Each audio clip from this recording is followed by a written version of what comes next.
انداز دیکھیے، ارشاد فرمایا والعصر، رب فرماتا ہے مجھے زمانے کی قسم ہو۔ اللہ کو بھی قسم اٹھانے کی ضرورت ہے، مالک کریم کو بھی کیا حاجت ہے کہ وہ قسم اٹھائے، لیکن تاکید کر کے بات ذہن میں اتارنے کے لیے۔ انسان کا مزاج ہوتا ہے نا، جس بات پہ قسم اٹھائی جائے اس کو انسان سمجھتا ہے زیادہ پکی ہے، تو طبع انسانی کے مطابق بات کی، فرمایا والعصر، زمانے کی قسم ہو۔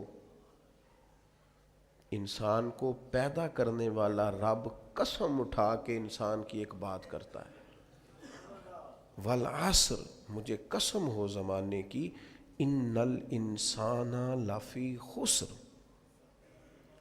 انسان کو پیدا کرنے والا رب فرماتا ہے بے شک انسان خسارے میں، گھاٹے میں، نقصان میں۔ لوگ اس کو کہہ رہے ہیں بڑا سیٹ ہے، لوگ کہہ رہے ہیں بڑا کامیاب ہے، یہ بھی کہہ رہا ہے اللہ کا بڑا شکر ہے،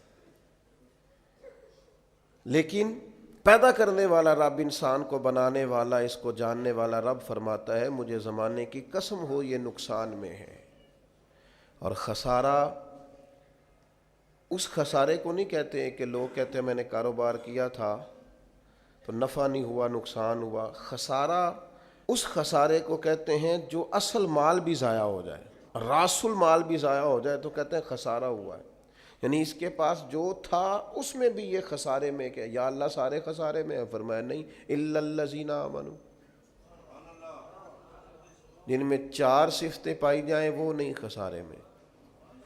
ان میں پہلی صفت یہ ہے کہ الا الذین آمنوا، بے شک وہ لوگ جو ایمان لائے، مگر وہ لوگ جو ایمان لے آئے، جن کا ایمان مضبوط ہو، جن کا عقیدہ ہو کہ اللہ ہمارا رب ہے، وہی پیدا کرنے والا ہے، وہی رزق دینے والا ہے، اسی کی تقدیر کا غلبہ ہے، رب کریم ذرے ذرے کو جانتا ہے، اللہ تعالیٰ نے جس حال میں رکھا ہے یہی حال میرے لیے بہتر ہے۔ انسان محنت پوری کرے، نتیجہ اپنے رب پہ چھوڑ دے، اسباب سارے جمع کرے، بھروسہ اپنے اللہ تعالیٰ پہ کرے، عقائد کے لحاظ سے پختہ ہو، اور پھر اس کا عقیدہ ہو کہ بعد از خدا بزرگ توئی قصہ مختصر، کائنات میں سب سے عرفہ والا، عظمتوں والے، شانوں والے، بلندیوں والے، رفتوں والے، کائنات کے امام، نبیوں کے امام، رسولوں کے امام، فرشتوں کے امام، محبوب مطلق اگر کوئی ہے تو جناب محمد رسول اللہ ہے صلی اللہ تعالی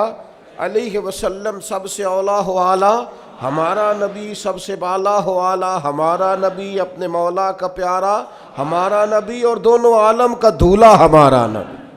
نظریاتی پختگی حاصل ہو، عقائد پختہ ہو، ایمان میں عقائد پوری طرح داخل ہے، عقائد اہل سنت کا پابند ہو بندہ۔ پھر ایک اور بنیادی عقیدہ ہے، اسی ضمن میں سارے عقائد آ جاتے ہیں، فرشتوں پر بھی ایمان ہو، اللہ کے تمام انبیاء پر ایمان ہو، اچھی بری تقدیر پر ایمان ہو، لیکن ایک بنیادی عقیدہ جس کو عقیدہ آخرت کہا جاتا ہے، اس پر انسان کا ایمان ہونا بڑا ہی ضروری ہے۔ اگر آخرت پر ایمان کمزور ہو جائے تو دنیا میں جتنے بھی عمل ہم کرتے ہیں یہ سارے کمزور ہو جائیں۔ یہ جو لوگ ڈپریشن میں، ٹینشن میں، انزائٹی میں چلے جاتے ہیں اور ایک بات بار بار کرتے ہیں کہ میرے ہی ساتھ ایسا کیوں ہوتا ہے، آخر بڑی ہی کوشش کے بعد میں ہی ناکام کیوں رہ گیا، تو انہیں بتایا جائے گا کہ کامیابی پتہ کیا ہے؟ لا یستوی اصحاب النار و اصحاب الجنہ، اصحاب الجنت هم الفائزون۔ جنتی اور جہنمی برابر نہیں ہیں، کامیاب وہ ہیں جنہیں اللہ تعالیٰ نے اصحاب جنت بنایا ہے۔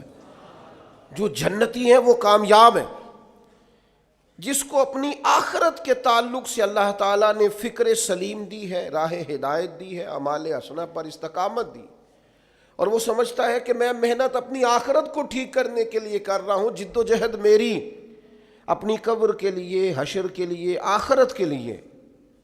آخرت پر جس بندے کی توجہ ہے وہ بندہ کامیاب ہے۔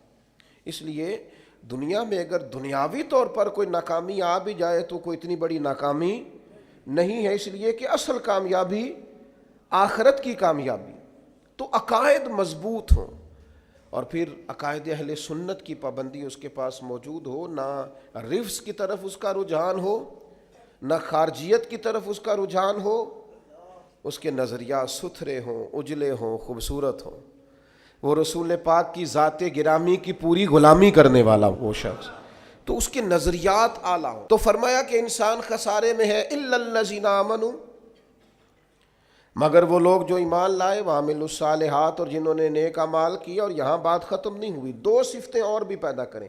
یہ دو باتیں ان کی اپنی ذات تک تھیں، آمنوا وعملوا الصالحات، یہ دو باتیں ان کے اپنے لیے تھیں۔ اب وہ سوسائٹی کو کیا دیں؟ دو کام معاشرے کے لیے بھی کریں، وتواصوا بالحق، حق بات کی نصیحت کریں وہ معاشرے میں، خیر کی بات کی نصیحت کریں، وائرل باتیں نہ کریں۔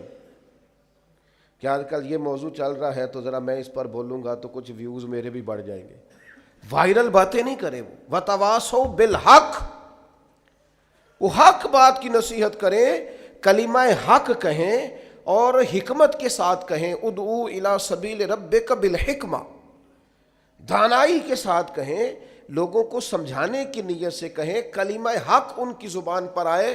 اور میرے نبی پاک علیہ السلام نے فرمایا سب سے افضل جہاد ظالم بادشاہ کے سامنے کلمہ حق کہنا ہے۔ آپ حق کے ساتھ کھڑے ہوں، پھر آپ لوگوں کو امر بالمعروف کریں، پھر نہی عن المنکر کہیں، اور وہ بھی بندہ دیکھ کے نہیں۔ اگر امیر آدمی غلطی کر رہا ہے تو پھر آپ خاموش ہیں، اور کسی غریب کو کرتے دیکھ لیا ہے تو آپ نے دینی حکمت کو بھی پیش نظر نہیں رکھا اور اسے رسوائی کر دیا ہے، آپ نے اسے سخت ترین تکلیف سے گزار دیا ہے۔ حق بات کی نصیحت کریں، اور جو لوگ حق بات کہتے ہیں نا ان پر تکلیف بھی آتی ہے، تکلیف آتی ہی ہمیشہ حق کہنے والوں پر۔ تو چونکہ میدان لگایا ہے، اب حق میں نکلے ہو، اب تم نے سفر شروع کیا ہے تو بھائی پیروں پہ چھالے تو پڑیں گے، سفر کرو گے تو تھکاوٹ تو ہوگی، کوئی رستہ طے کرو گے تو گرد تو پڑے گی، اگر کسی سمت تیز دوڑو گے تو مخالف سمت سے ہوا تو تیز آئے گی۔ اب وہاں گھبرانا نہیں، کمزور نہیں پڑنا، تھکی باتیں نہیں کرنی۔ اب ایسا نہ ہو کہ تم نے معذرت خواہانہ رویہ اختیار کیا، وتواصوا بالحق وتواصوا بالصبر، وہ حق بات کی وصیت کرتے ہیں اور ایک دوسرے کو صبر کی تلقین کرتے ہیں۔ چار صفات پیدا کریں تو خسارے سے بچ سکتے ہیں۔